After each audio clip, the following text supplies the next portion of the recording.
avec Jean Delage, pardon. Et Benjamin maintenant sur la piste, attention là, c'est sorti très fort également, nous sommes toujours dans ces week-ends de finale, bien évidemment. Et là, nous sommes entre autres avec Tom Panini, le pilote de Francis qui a pris l'avantage. Et il y a les pilotes de Bassis qui sont là, bien placés également, ils occupent les places de 2 et 3, avec dans leur maillot touche-feu Pablo Fontero, il y a Bailey Argentin qui est toujours là, la demoiselle de Voisin, et enfin Juan José Urbano, le pilote de Saint-Nom-la-Bretèche. Devant donc toujours Théo Panini, le pilote de Boutini sur sa piste aujourd'hui, oui, c'est lui qui devrait rentrer seul en tête dans le dernier virage.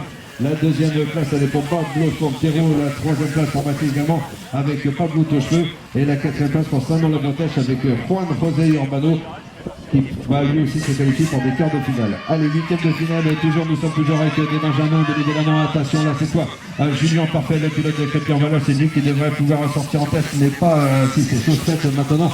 Et il y a également le pilote de Compiègne-Clairoy qui est là, c'est Victor Privé, les pilotes de France qui sont absolument bien représentés. Ils occupent les deux premières places dans l'ordre, donc Julien Parfait et Victor Privé.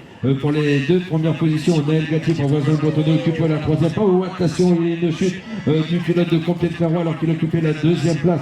De fait, pour l'instant, Julien Parfait toujours pour Crépy-en-Valeur, toujours à la première place. La deuxième place, Naël Gatti. La troisième place pour Ayodola David maintenant, et la quatrième place qualificative qui revient à Camille Zinc, le pilote de nuit. Et déception très certainement pour Victor Thierry, le pilote de Compiègne-Clairoy qui malheureusement prendra la cinquième place. Huitième de finale, toujours dans cette catégorie. Benjamin, attention, monsieur Maël Calmes, le pilote de Sission-Brie, les couleurs Bakelko, voilà, il a déjà fait la différence au bout de la première ligne droite avec Assat ensuite Esteban de Coster, le pilote de Liénardo qui est installé en deuxième position. On retrouve Archibald Courberon, le pilote de Sanon à la troisième place, et enfin Quentin Hermon Radondin, le pilote de Torcy en quatrième position. Il y a également de présent Siran Hadji, le pilote des Grecs, qui occupe pour l'instant la cinquième place. Devant, ça ne bouge pas, toujours Maël Calmes.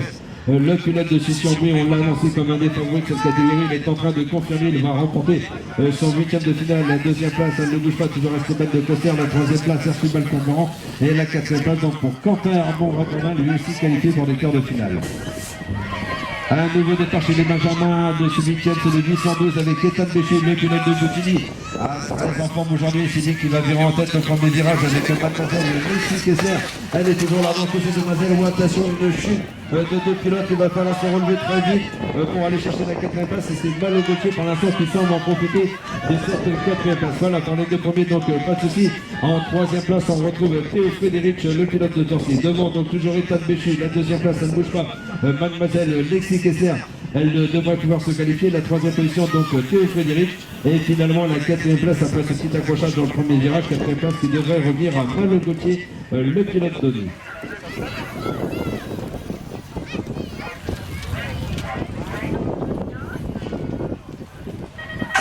Allez, un nouveau huitième de finale, nous sommes toujours chez les Benjamins. Et avec entre autres Adrien Gradis, sur les intérieurs. Voilà, c'est lui qui fait l'effort et qui va pouvoir venir en tête. Peut-être c'est bon bateau pour l'incendie. À la deuxième position, il y a également Eden Grignon qui est là aux alentours de la troisième place. Et la quatrième place pour l'instant pour Lucas Ducamp, le pilote de Saint-Nom-la-Bretèche. Et cinquième place pour le moment, cinquième place provisoire pour Jean Guingel, le pilote de Massy. Devant donc, sans surprise, le leader bien évidemment Adrien Gradis. Il avait déjà remporté ses 3 manches qualificatives. Il est à nouveau en tête de ce huitième de finale. Il va déjà aborder les derniers virages. La deuxième place, ça ne bouge pas, Ben Pied-Boston. La troisième place, c'est Eden Grignon. Et la quatrième place, pas de changement non plus. Elle sera pour Lucas Ducamp, le pilote de Saint-Nom-la-Bretèche.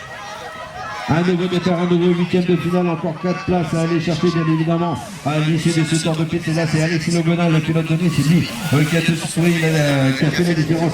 Le pilote de Mongeon pour l'instant, lui, en deuxième position. Il y a encore un pilote de Nice qui est là également, c'est Joshua Lecky, il est en troisième position. Et la quatrième place, on retrouve une demoiselle pour l'instant, mademoiselle Margot Cézanne, pour Saint-Nom-la-Bretèche. Elle devra résister aux attaques d'État de Gérardin, le pilote de Denis, pour l'instant placé en cinquième position. Devant, donc, toujours avec Alexis Logonin qui rentre dans le dernier virage. Voilà, sans problème. Enzo Rock à la deuxième position. On a la troisième place. Joshua Lecky, Oli toujours.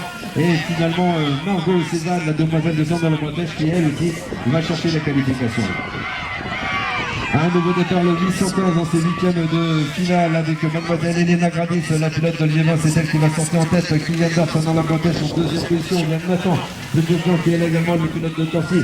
Il occupe la troisième place, la quatrième place. Allez pour Fonconville, allez pour Mongeon, avec Mathieu Bonksavadi, le club de Mongeon. Et la cinquième place pour l'instant pour Camille Danami pour le club donc, de Fonconville. Devant, pour l'instant, sans problème, c'est toujours cette demoiselle de Haute-France du club de Liévin, Elena Gradis, qui va dans quelques secondes maintenant aborder le dernier virage. Kylian Barth toujours à la deuxième position, ça ne bouge pas. Notre Zubidjian Contency en troisième position et la quatrième place qui se confirme pour Montgeron avec Mathian Wongzavadi. Allez, le dernier huitième de finale, les 4 dernières places à aller chercher pour rejoindre tout à l'heure les quarts de finale. Et pour l'instant, le meilleur de terre est pour Enaël Batista, le pilote de Torcy. C'est lui qui prend le commandement. Attention, on lui met une pression énorme là avec ce Paul Simon qui a déjà repris le commandement. Le pilote de son nom, la Bretagne maintenant en tête. Enaël Batista à la deuxième position. On retrouve Sohan Dimon, Timo Silva et Timothée Rab, les deux pilotes d'Irani contre un pilote de Boutigny. Un pilote de Boutigny pour l'instant, donc lui, Timothée Rab, qui pointe à la quatrième place. Alors que nous allons maintenant aborder le dernier virage, c'est toujours Paul Simon qui est à la première place, Enel Batista en deuxième position, ça ne bouge pas. La troisième place, Sohan Dimon, et la quatrième place, pour l'instant toujours pour Boutigny, ce qu'on va tenir jusqu'à la dernière. Oui, ça devrait le faire. Timothée Rab qui va lui aussi se voir qualifié pour les quarts de finale. Voilà.